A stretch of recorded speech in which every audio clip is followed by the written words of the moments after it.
Alhamdulillah wassalatu wassalamu ala Rasulillah wala haula wala quwwata illa billah wa ba'du.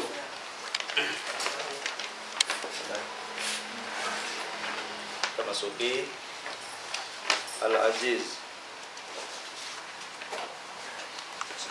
Taib. Qala al-muallif rahimahullahu ta'ala al-imam al-Baikuni Azizu marwi ithnaini aw thalatha Masyhur marwi fawqa ma thalatha. Aziz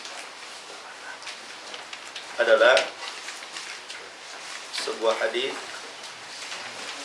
yang diriwayatkan itsnaini, dua orang, atau thalatha ataupun tiga orang. Jadi aziz marwi itsnaini aw thalatha. Aziz adalah hadis yang diriwayatkan dari dua orang ataupun tiga orang. Di sini disebutkan bahwa yang dimaksud aziz yang dikehendaki muallif rahimahullahu taala adalah ma rawahu itsnaini ala aqal. Di sini apa yang diriwayatkan dua orang paling sedikit fi tabaqatin pada tiap-tiap tingkatan au salasa ataupun tiga orang.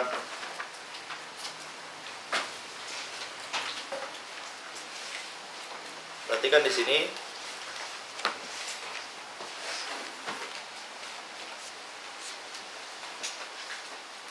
ta'rif aziz lughatan ay al-qawi. Jadi aziz itu secara bahasa adalah al-qawi, kuat, ataupun wal ghalib, dan mengalahkan. Wallahu azizun dzuntiqam. Baik. Adapun secara istilah al hadis alladzi la yarwihi aqal min itsnaini wa la yasil ila al masyhur. Hadis yang tidak diriwayatkan paling sedikit dua orang dan tidak sampai kepada derajat masyhur. Jadi hadis yang diriwayatkan dua orang pada tiap-tiap tabaqah. Tiap-tiap tabaqah itu maksudnya kan, tabaqah itu kan ada tabaqah sahabat, kemudian tabaqah tabi'in, kemudian tabaqah tabi'ut tabi'in, kan begitu. Jadi ada tingkatan tabaqah itu. Lah aziz itu pada salah satu di antara tabaqah yang ada itu ada dua orang yang meriwayatkan. Umpamanya sahabat yang mengambil hadis dari Nabi itu 10 orang. Kemudian sahabat yang 10 orang ini ternyata diambil hadis oleh dua orang, oleh seorang tabi'in. Kemudian dua orang ini memiliki murid ratusan orang tabi'ut tabi'in. Maka ini disebut aziz. Kenapa? Karena salah satu tabaqahnya ada yang meriwayatkan dua orang, yaitu tabaqah tabi'in, ya. Makanya di sini dikatakan bahwa waqala Ibnu Mandah wa tabi'ahu Ibnu Salah wa Ibnu Katsir wa Suyuti wal Baikuni huna. Berkata Ibnu Mandah, dan pendapat ini dikuatkan Ibnu Salah, Ibnu Katsir, dan Suyuti, dan juga Imam Baikuni di sini. Yaquluna, mereka mengatakan al-aziz marwi itsnaini aw thalatha. Aziz itu hadis yang diriwayatkan dua orang ataupun tiga orang, maksudnya pada tiap-tiap tabaqah atau salah satu dari tabaqah.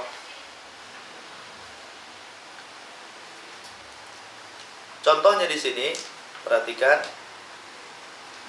ma rawahu syaikhani di bawah. Paling di sini dicontohkan ma rawahu syaikhani, apa yang diriwayatkan oleh syaikhani. Syaikhani maksudnya siapa? Bukhari, Muslim. Min hadits Anasin, dari hadis Anas. Wal Bukhari min hadits Abi Hurairah, dan juga Imam Bukhari dari hadis Abu Hurairah. Jadi ada dua jalan. Jalan Bukhari dan Muslim dari sahabat Anas dan jalan Bukhari saja dari sahabat Abi Hurairah. Anna Nabiy sallallahu alaihi wasallam qala, Nabi SAW bersabda, la yu'minu ahadukum hatta akuna ahab ilaihi min nafsihi wa walidihi wa walidihi wan nasi ajmain. Tidak beriman salah seorang di antara kalian sampai aku lebih dicintai daripada dirinya, anaknya, bapaknya dan manusia keseluruhan. Perhatikan jalur riwayatnya. Rawahu an Anasin, Anas mempunyai murid Qatadah dan Abdul Aziz ibnu Suhaib. Dan juga Qatadah memiliki murid Syu'bah dan Sa'id. Kemudian warawahu an Abdul Aziz Ismail ibnu Aliyah wa Abdul Warith warawahu an kulli wahidin jama'atun. Perhatikan di sini, hadis dari Anas ini hadis Bukhari Muslim. La Anas bin Malik radhiyallahu an memiliki murid namanya Qatadah dan Abdul Aziz ibnu Suhaib. Kemudian Qatadah sendiri punya murid Syu'bah dan Sa'id. Menunjukkan dua-dua kan di situ. Anas seorang sahabat memiliki murid tabi'in namanya Qatadah dan Abdul Aziz. Lah Qatadah sendiri punya murid tabi'ut tabi'in namanya Syu'bah dan Sa'id. Berarti tiap tabaqah dua kan? Lah ini disebut aziz. Jadi hadis ini disebut hadis aziz. Kenapa? Karena tiap-tiap tingkatan atau salah satu di antara tingkatan memiliki dua perawi. Makanya Baikuni mengatakan al-azizu marwithnaini aw thalatha. Hadis aziz itu hadis yang diriwayatkan oleh dua orang atau tiga orang pada tiap-tiap tingkatan. Itu disebut aziz. Ini istilah saja. Aziz itu bagian daripada hadis ahad. Hadis itu ada dua kan, mutawatir dan ahad. Ahad ini terbagi salah satunya masyhur, gharib dan aziz. Wallahu a'lam. Ya, saya kira itu saja. Jadi baik. Kita masuk pembahasan fikih. Apa? Sampai di mana? Hah? Salat duha. Salat kusuf sekarang oh ya, kusuf sekarang. Salat kusuf ya. Salat gerhana. Baik. Mana nomor berapa? Salat 145. 145 yang Arab. Yang terjemah. Yang terjemahan ada berapa? 244.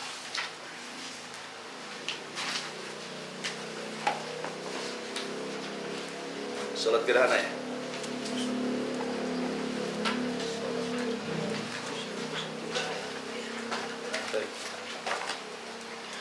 Bismillahirrahmanirrahim.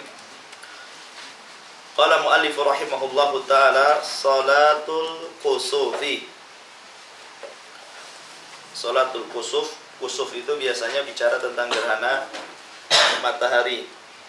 Kalau gerhana bulan bahasa Arabnya khusuf, pakai kha. Ya, khusuf itu gerhana bulan, kalau kusuf itu gerhana matahari. Baik. Qala muallif hafizahullah ta'ala, idza khasafal qamaru wa qusifatis syamsu, apabila terjadi gerhana bulan atau gerhana matahari, ustuhibba an yunada, disunnahkan untuk diserukan as-salatu jami'atun. As-salatu jami'atun. Ini dalam salat khusuf saja, tapi banyak orang yang enggak paham. Ya, salat wajib, salatul jami'ah. Nyambung ya. Ya, kan baik memang gitu ya. Tengok mau salatul jami'ah. Enggak ada. Salatul jami'ah itu untuk khusuf. Yang sunnah dihilangkan sawu sufufakum, yang bid'ah didatangkan. Salatul jami'ah. Salatul jami'ah itu untuk salat khusuf. An Abdillah ibn Amr qala lamma qusifatis syamsu ala ahdi Rasulillah sallallahu alaihi wasallam nudiya innas salata jami'atun. Dari Abdullah ibni Amr, dia mengatakan ketika terjadi gerhana matahari di zaman Nabi sallallahu alaihi wasallam, maka diserukan kepada manusia, innas salata jami'atun, sesungguhnya salat jami'atun. Ya, ini kalimat salat jami'ah, maksudnya tegakkan salat. Dan ini disunahkan, ikhwan, disunahkan mengucapkan as-salatu jami'ah, ini disunahkan, ya. Dan tidak disunahkan adzan, tidak disunahkan qomat. Nabi Shallallahu Alaihi Wasallam tidak memulakan dengan adzan dan dengan qomat. Jadi pengganti adzan dan qomat itu as-salatu jami'atun. Fa idza ijtama'an nasu fil masjidi, apabila manusia berkumpul di salah satu masjid, shalla bihimul imamu rak'ataini, maka hendaklah imam salat bersama mereka 2 rakaat, ala nahwi ma jaa fi hadzal hadis, di mana bentuk salatnya sebagaimana yang datang dalam hadis berikut. An Aisyah taqala, dari Aisyah radhiyallahu anha dia berkata, khasafati syamsu fi hayatin Nabi sallallahu alaihi wasallam, pernah terjadi gerhana matahari di masa hidup Nabi sallallahu alaihi wasallam. Fa kharaja ilal masjid, maka Nabi keluar ke masjid. Fa saffan nasu wara'ahu, maka manusia pun memposisikan, membuat saf di belakang Nabi sallallahu alaihi wasallam. Fa kabbara, maka Nabi bertakbir. Faqtara'a Rasulullah sallallahu alaihi wasallam qira'atan tawilatan, maka mulailah Nabi membaca bacaan yang sangat panjang. Tsumma kabbara, kemudian Rasul bertakbir untuk ruku. Faraka'a, maka ruku'an tawilan, ruku yang sangat panjang. Tsumma qala, setelah ruku yang sangat panjang, beliau berkata, sami Allahu liman hamidah. Faqama, maka Rasul berdiri, walam yasjud, dan tidak sujud. Wa qara'a qira'atan tawilatan, kemudian Rasul membaca bacaan lagi yang panjang. Hiya adna minal qira'atil ula, lebih pendek daripada bacaan yang pertama. Tsumma kabbar, kemudian ia bertakbir. Wa raka'a ruku'an tawilan, kemudian ruku kedua kalinya dengan ruku yang panjang. Wa huwa adna minar ruku'il awal, dan lebih pendek dari ruku yang pertama. Tsumma qala, kemudian Rasul mengatakan, sami Allahu liman hamidah, Rabbana wa lakal hamd. Tsumma sajad, kemudian dia sujud. Tsumma qala fi raqatil akhirah, kemudian Rasul berkata dalam rakaat yang kedua atau yang terakhir, misla dzalik, seperti yang pertama. Fastakmala arba'a raka'atin, maka sempurnalah menjadi 4 rakaat, fi arba'i sajadat, pada 4 kali sujud. Wanjalatis syamsu, sehingga matahari terang, qabla ayyan sarifa, sebelum Nabi selesai dari salat. Jadi diketahui bahwa tata cara salat khusuf menggunakan ruku 2 kali pada tiap-tiap rakaat. Ya. Jadi antum Allahu Akbar, kemudian baca Fatihah, baca surat, kemudian ruku. Ya, setelah ruku bangkit lagi Allahu Akbar, baca Fatihah, baca surat. Kemudian ruku lagi, ya, kemudian takbir, kemudian sujud sebagaimana biasa sujud, ya, 2 kali. Kemudian bangkit lagi, rakaat kedua sama. Rakaat kedua Allahu Akbar, baca surat, baca Fatihah, baca surat, ruku dengan ruku yang panjang, berdiri lagi. Baca Fatihah, surat, dan ruku lagi, kemudian berdiri lagi. Ya, kemudian baru sujud, kemudian tasyahud akhir dan salam. Itu tata cara salat khusuf atau kusuf. Ya, atau bisa kerjakan jamaah, bisa kerjakan sendirian. Nanti ada khilafnya, saya jelaskan. Tapi yang jelas itu secara global cara salat kusuf ataupun khusuf. Baik, kita akan baca dulu, baru kita akan ambil faedah satu persatu. Al-khutbatu ba'da salat, khutbah setelah salat. Yusannu lil imami idza sallama minas salati an yakhtuban nasa. Disunahkan bagi imam apabila salam dari salat, hendaklah menghadap manusia dan berkhutbah. Faya'idhum, maka hendaklah dia memberikan nasihat kepada manusia, wa yudzakkirahum, dan mengingatkan manusia, wa yahussahum, dan menganjurkan manusia alal amali salih, untuk beramal saleh. An Aisyah anna Rasulullah sallallahu alaihi wasallam yauma khasafatis syamsu, ya, dari Aisyah radhiyallahu anha bahwa Rasul sallallahu alaihi wasallam pernah salat di hari gerhana matahari.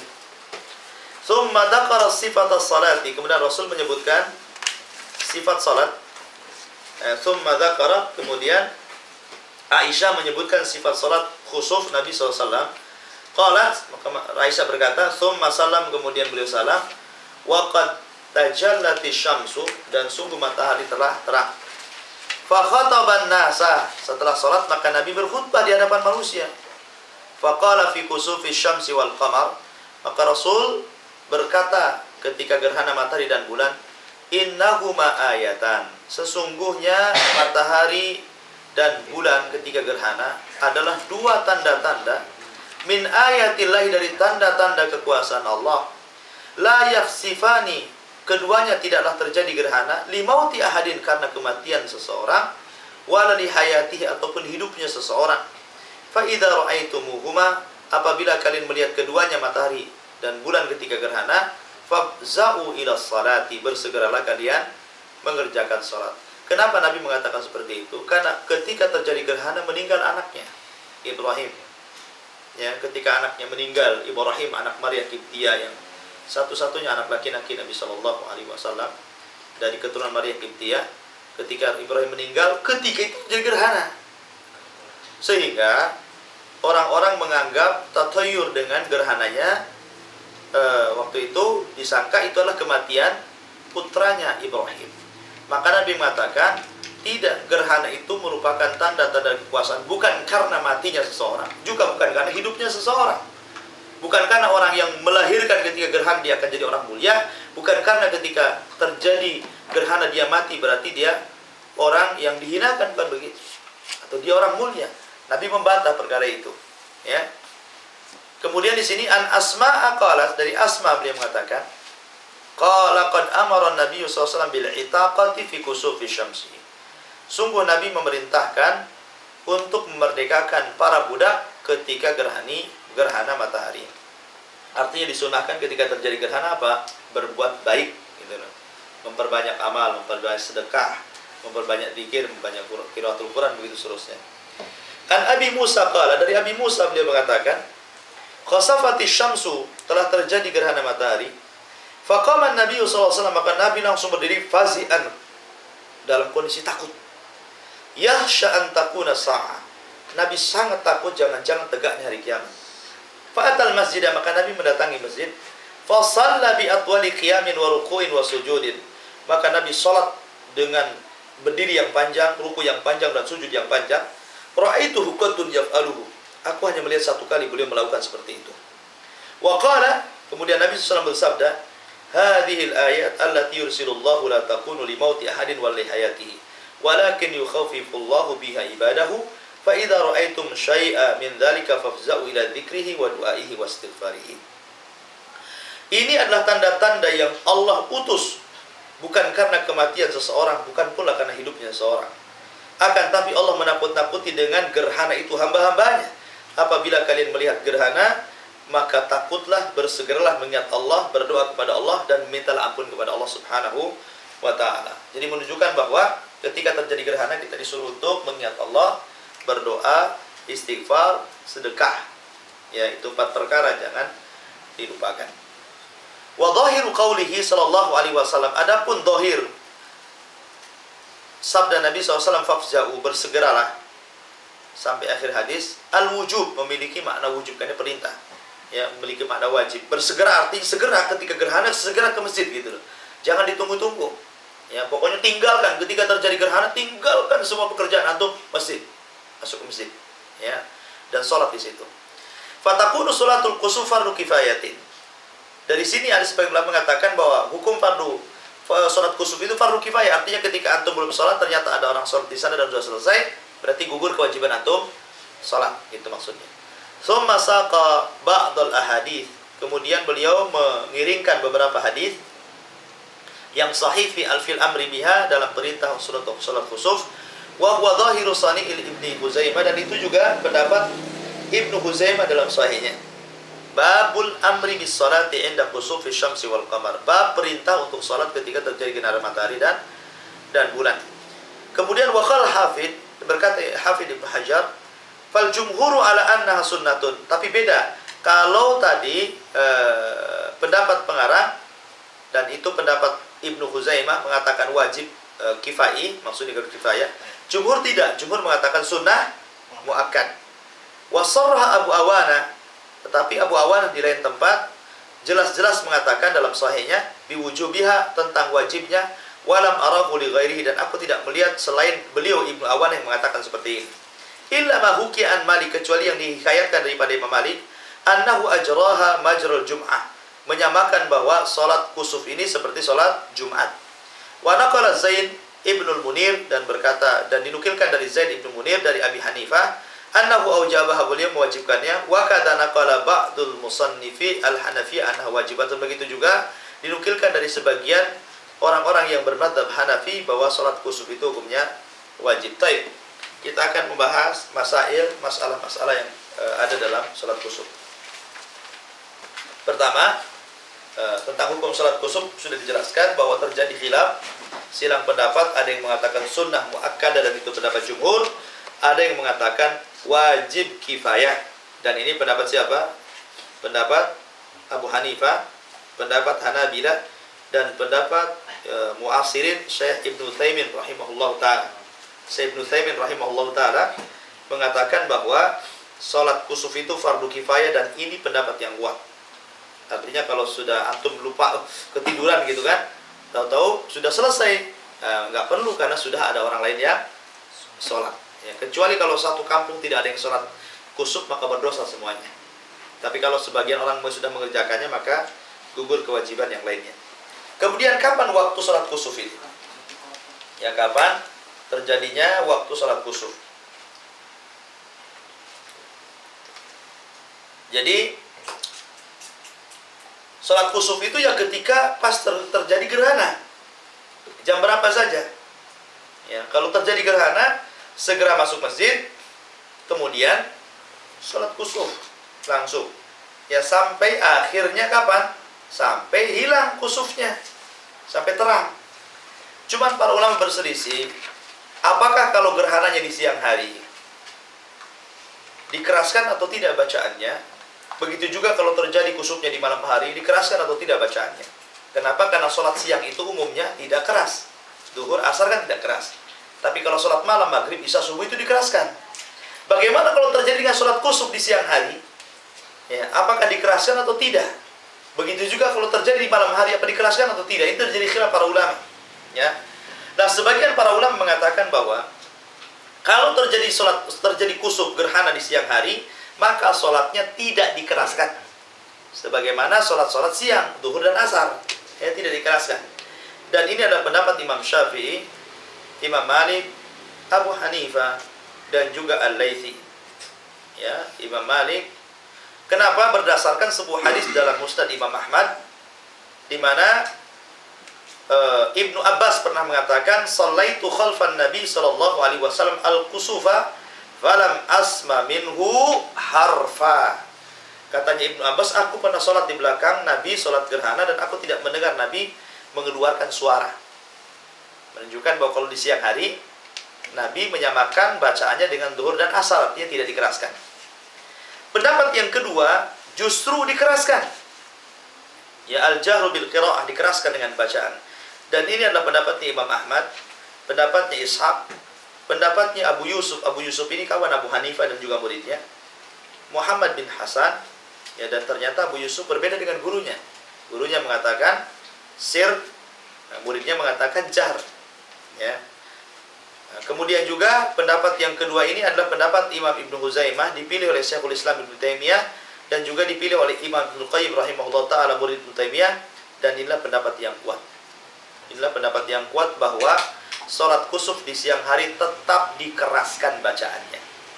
Tetap dikeraskan bacaannya. Adapun hadis yang dijadikan pendapat pertama adalah dhaif. Kenapa? Karena ada Tha'labah Ibnu Abbad, dia seorang majhul, dan juga di dalamnya adalah Ibnu Lahiyah, dan dia seorang yang dhaif. Sehingga pendapat yang kuat wallahu a'lam adalah pendapat yang dikuatkan Syekhul Islam Ibnu Taimiyah dan Ibnu Qayyim, mengatakan bahwa tetap dikeraskan bacaannya walaupun terjadi gerhana di siang hari. Qadfidin azani Allah wa yakum. Kemudian masalah berapa ruku ya dalam salat kusuf itu. Pendapat yang pertama 2 ruku pada setiap rakaat sebagaimana yang saya contohkan tadi. Ya. Dan ini pendapat Syafi'i, Malik, Ahmad dan Ishaq serta ini pendapat jumhur. Ada yang mengatakan 2 ruku boleh, 3 ruku boleh, 4 ruku boleh dalam satu rakaat.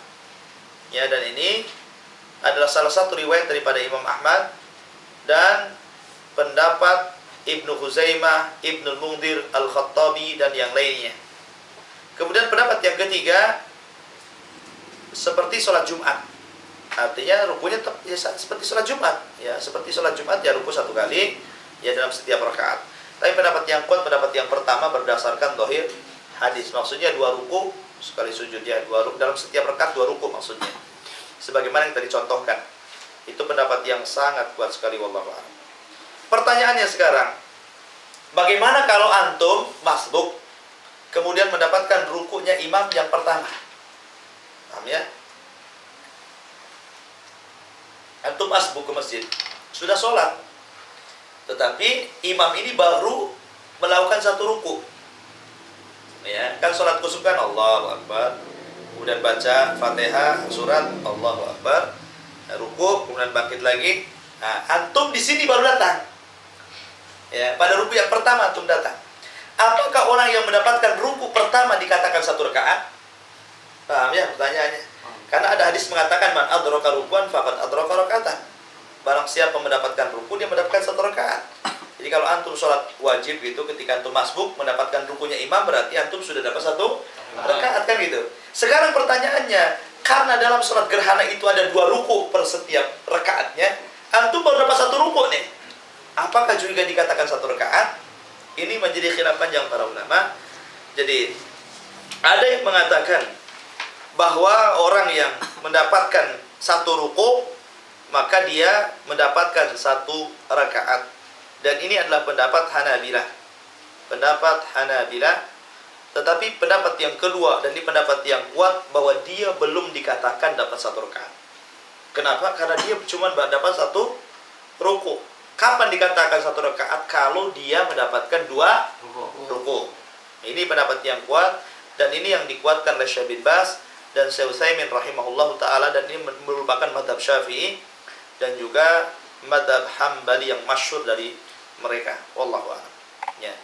Kemudian qadfidin azani Allah wa iyyakum. Apakah seseorang melakukan khutbah berapa kali ketika dia khutbah? Apakah sama dengan khutbah Jumat? Ya. Ada yang mengatakan bahwa sholat kusuf itu sama dengan Jumat. Artinya khutbahnya 2 kali. Ya, khutbah pertama, kemudian duduk, kemudian khutbah lagi kedua. Ya. Jadi ada yang mengatakan bahwa khutbah dalam sholat kusuf itu ya itu seperti khutbah Jumat. Ya. Akan tapi pendapat yang kedua, ya, pendapat yang kedua adalah sekali khutbah dan ini pendapat yang kuat. Sebagaimana zahir kalam Imam Syaukani rahimahullah ta'ala mengatakan bahwa Rasulullah SAW tidak pernah berkhutbah kecuali 1 kali ketika sholat kusuf. Dan itu pendapat yang kuat. Nah, sekarang pertanyaannya, apakah harus jamaah? Bolehkah sholat sendiri? Ya, bolehkah sholat sendiri atau harus jamaah sholat kusuf ini? Jumhur ulama mengatakan bahwa sholat jamaah itu hukumnya sunnah. Artinya sholat sendiri diperbolehkan. Ya, atau sholat di rumah lah, malas ke masjid. Anak sholat sama istri saja di rumah kan gitu. Menurut jumhur boleh. Kenapa? Karena hukum jamaah hukumnya sunnah. Ya. Tapi menurut Imam Malik, Abu Hanifah mengatakan la yusallu fihi illa jamaah. Tidak ada sholat kecuali dengan jamaah. Ya. Tetapi wallahu a'lam pendapat yang kuat adalah pendapat jumhur ulama mengatakan bahwa hukumnya sunnah saja. Dan ikhwatu fiddin disunnahkan memperpanjang sholat kusuf sampai terang. Sampai terang. Makanya sholat kusuf itu kalau bisa di teras masjid jadi kelihatan gitu kan. Kalau sholat kusuf di terang kayak gini nggak tahu sudah selesai atau belum kalau di tengah listrik. Kalau dimatikan baru ketahuan kan gitu. Terang enggaknya kan itu. Tapi kalau di ruangan kemudian dihidupkan lampunya mana tahu sudah gerhananya sudah selesai atau belum kan? Ya kalau dulu kan di zaman Nabi di tanah, di padang pasir, jadi kelihatan terang tidaknya.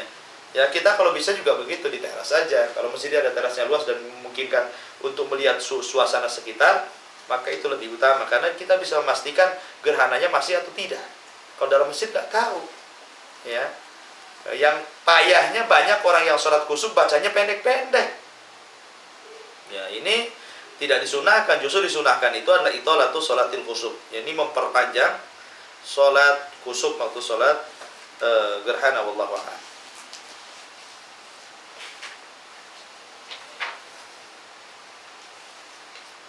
Sekarang bagaimana kalau pas sholat kusuf ini pas waktu duhur atau pas waktu asar bertepatan dengan sholat wajib?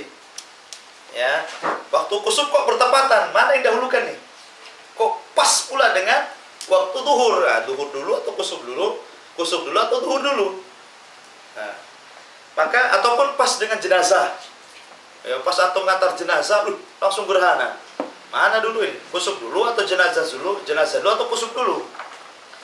Maka dijelaskan oleh ahlul ilmi, sebagian disebutkan dalam kitab Al-Mughni Ibnu Qudamah dan juga Imam Nawawi dalam kitab Al-Majmu' Syarhul Muhaddab dan juga kitab Al-Insaf, bahwa dhahaba aktsaru ahli ilmi, kebanyakan para ulama mengatakan ila annaha idza ijtama'at ma'a faridatin, apabila terjadi kumpulan satu waktu antara salat kusuf dan salat wajib, quddimati salatul kusuf ma lam yakhsha fawata waqti al-faridah. Kata para ulama justru didahulukan salat gerhana dulu, baru salat wajib selama tidak takut hilang waktunya. Ya, umpamanya dari salat kusufnya kan umpamanya agak panjang nih, salat isya. Isya kan waktunya panjang ya. Waktu ikhtiar sampai setengah malam, waktu idhar sampai subuh kan gitu. Nah, kalau memang tidak takut hilangnya waktu wajib, maka kusuf dulu. Karena kusuf kan nggak lama biasanya, 2 jam, 3 jam sudah kan gitu. Ya, jadi dahulukan sholat kusuf. Kecuali kalau kusufnya itu sudah mendekati waktu asar, antum belum duhur.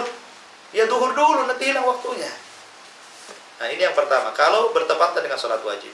Kalau bertepatan dengan sholat jenazah, maka tentu jenazah lebih utama disegerakan daripada sholat kusuf. Kenapa? Kan ada perintah al-isra, menyegerakan jenazah. Ya, karena ada perintah al-isra, menyegerakan jenazah. Nah, kemudian sekarang bagaimana kalau terjadi di waktu larangan? Kusufnya ba'da asar, kusufnya ba'da subuh gitu kan? Itu kan waktu-waktu larangan tuh untuk melakukan sholat. Maka pendapat Imam Abu Hanifah, Imam Malik dan yang lainnya mengatakan bahwa tidak boleh sholat kusuf di waktu larangan. Tidak boleh sholat kusuf di waktu larangan. Tapi pendapat yang kedua membolehkan, seperti pendapat Syafi'i, Ahmad dan yang lainnya. Dan inilah yang dikuatkan Syekhul Islam Ibnu Taimiyah dan yang lainnya, bahwa sholat kusuf itu termasuk sholat yang memiliki sebab. Ya, atau dikenal dalam istilah fuqaha itu dawatul asbab. Sholat dawatul asbab itu boleh dikerjakan di waktu larangan. Dan di pendapat yang kuat, bahwa boleh melaksanakan sholat kusuf di waktu-waktu larangan. Wallahu a'lam bishawab. Saya kira satu pembahasan saja sholat kusuf. Silakan kita adakan lagi. Ya. Okay. Itu lama rukunya itu ada batasannya enggak? Soalnya kayaknya Pak Ana pernah baca entah soal hadisnya. Rukunya itu lama sampai enggak kuat baru bangun. Rukunya itu sama dengan bacaannya. Oh, sama panjangnya.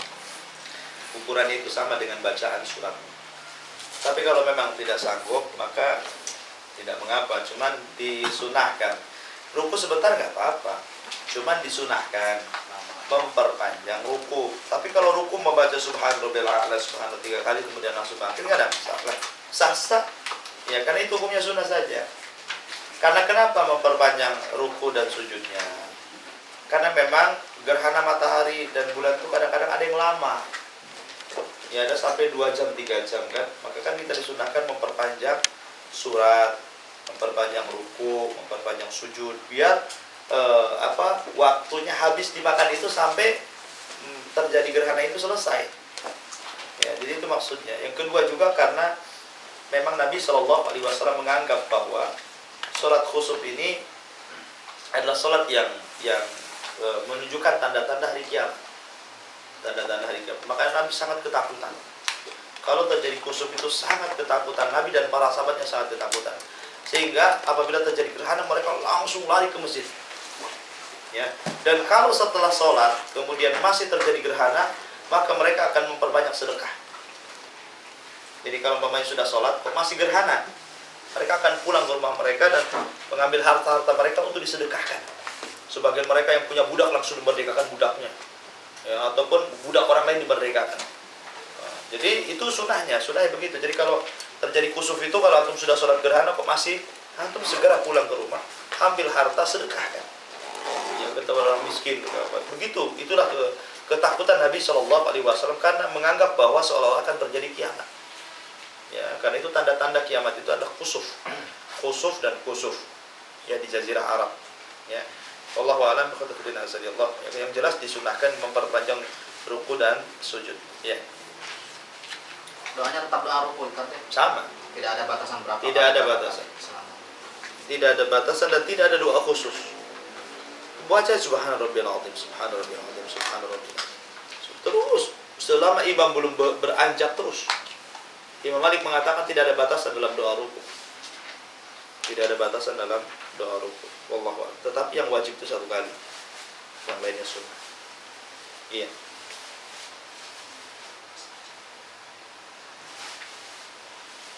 Jadi tentang bacaan surat panjang. Kadang ada imam itu tidak hafal surat panjang. Seandainya surat beda-beda diulang-ulang boleh. Boleh, nggak ada masalah. Bukan diulang-ulang, mungkin disambung-sambung ya. Mungkin qul huwallah, nanti selesai qul a'udzu birabbin nas, selesai qul a'udzu falaq, selesai na'ataina wal 'asri, nggak ada masalah. Ya, biar panjang gitu. Nah, kemudian rakaat kedua nggak ada stok lagi, balik lagi. Habis stoknya di rakaat pertama. Nah, balik lagi dari awal, apa? Jadi yang penting panjang saja. Makanya ketika sholat kusuf itu cari yang baik hafalannya, suruh maju gitu. Iya. Nah, tapi kalau nggak punya hafalan kecuali itu ya udah itu aja diulang-ulang, apa lagi? Ya, yang penting kan karena batasan waktu sholat kusuf itu sampai hilang terang gitu kan. Karena kusuf itu lama, ada yang sebentar, tergantung lah. Nah, ada yang lama banget kan gitu. Nah, tetapi apakah yang sudah sholat kemudian masih terang itu mengulang sholatnya? Ini terjadi khilaf juga di antara ulama. Ada yang mengatakan sholat lagi sampai betul-betul terang. Ada yang mengatakan cukup satu kali sholat, lebihnya antum sedekah, berbuat baik begitu ya, atau zikir atau baca Quran sampai terang. Allah Allah. Iya. Buat kampung itu memang tidak ada orang yang mau sholat berjamaah untuk sholat gerhana Sendiri. aja. Karena tadi pendapat yang kuat jamaah kusuf itu sunnah dan itu pendapat jumhur. Walaupun tadi sebagian ulama mengatakan wajib. Tapi kalau tidak ada yang mau, antum ajaklah kawan antum, istri antum, anak antum, kan jadi jamaah juga. Iya, di situ. Jadi hendaklah mestinya aneh ya orang sekarang ini. Kalau di masa Nabi kalau terjadi gerhana itu ketakutan. Di zaman sekarang difoto-foto itu. Dilihat. Iya. Difoto-foto, di macam-macam lah. Di zaman sekarang jadi fenomena alam di seolah-olah jarang-jarang akhirnya foto dengan gerhana. Aneh zaman dulu ketakutan kalau makanya kan ada yang mengatakan bahwa mengumumkan gerhana itu tidak disyariatkan karena orang jadi tidak ketakutan gitu ya. Kan ada mungkin di badan meteorologi biasanya mengumumkan kan pada bulan ini tanggal sekian itu akan terjadi gerhana kan gitu lah, karena sudah menjadi sebuah budaya dan kebiasaan jadi seolah-olah biasa aja gerhana biasa aja kan gitu. Di masa Nabi gerhana itu sesuatu yang ditakutkan Rasul dan para sahabatnya. Mereka menganggap ini soal kiamat karena kiamat kan begitu, akan digelapkan semuanya, nggak ada terang lagi, nggak ada listrik, nggak ada bulan, nggak ada matahari, akan digelapkan satu dunia. Itulah ketakutan Nabi SAW. Ya, jadi mereka langsung menuju ke masjid semuanya. Para sahabat di zaman sekarang aneh tapi nyata di zaman sekarang. Ya. Orang mengeluarkan air di baskom, ditengok di baskom. Karena dulu itu conteng mau nanti buta ya. Udah. Iya. Itu di kampung-kampung kayak gitu, saya kira sama di mana-mana. Gitu. Allah alam. Jadi untuk memberitahunya gimana sama yang lain gitu? Untuk memberitahunya. As-sholatul jamiah. Jadi kalau antum masuk ke masjid, as-sholatul jamiah. Sholatul jamiah. Jangan ini gerhana. Kita sholat sampai Enggak, gitu ya. ya kalau memang nggak datang kan nggak masalah. Dimohon kedatangannya untuk sholat gerhana, sholatul jamiah, gitu loh. Kalau orang nggak paham kan, kalau orang kalau belum ada paham kalau kata-kata sholatul jamiah ini ada gerhana kan gitu. Kalau orang udah ngaji sih enak gitu, karena tidak disebut sholatul jamiah kecuali gerhana kan gitu. Kalau orang udah ngaji sholatul gerhana ini. Nah, kalau orang awam kan nggak paham gitu. Sholatul jamiah apa hari-hari sholatul jamiah? Ayo Pak. Nggak jelas. Ini kok hari-hari gerhana ini. Ustaz itu yang imam yang seperti itu kiai pula gimana sih? Kiai. Diborong gitu. Nanti udah sufufakum langsung as-sholatul jamiah. Nggak tahu ya. Kiai. Borongan. Kiai itu kan bahasa Jawa itu. Kiai itu dulu ada ceritanya gini. Jadi ada ustadz itu keliling 10 orang, 1, 2, 3, 4 gitu. Jadi ada orang datang tanya sama ustadz yang ke-10 itu, Ustadz saya punya pertanyaan, ini loh soalnya, karena ustadz yang ke-10 ini tawaduk, dia tidak mau jawab. Katanya ustadz ini ke yang ustadz 9, Kiai katanya. Kiai.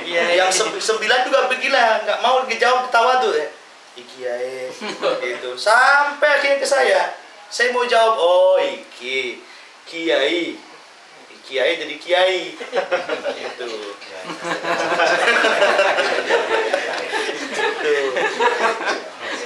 Itu saya dengar cerita gitu di Jawa itu. Jadi bahasa kiai rupanya. Ya, Ustaz, kalau rukuknya 2 kali, apakah baca surah Fatihahnya juga 2 kali? Iya. Baca surat Fatihah 2 kali. 2 kali rukuk itu sunnah ataupun Memang begitu sifat sholatnya. Sifat sholatnya harus duduk 2 kali. Kalau nggak 2 kali tidak sah. Makanya tidak dikatakan dapat 1 rakaat kalau cuma 1 ruku.